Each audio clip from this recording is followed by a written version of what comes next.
Pe ultima 100 de metri la apartamentul ăsta, o rămas să instalăm banda LED calitativă, aspirator de acasă, au rămas câteva prize de instalat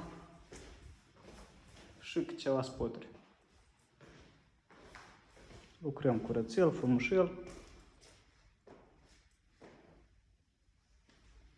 S-a primit destul de frumos apartamentul ăsta, plinte ascunse.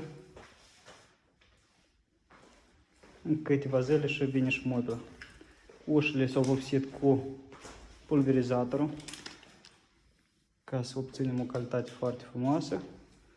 Așa arată baia, uscător, cadă, acolo și un LED sub cadă și aici e instalat iar și un LED și rafturi.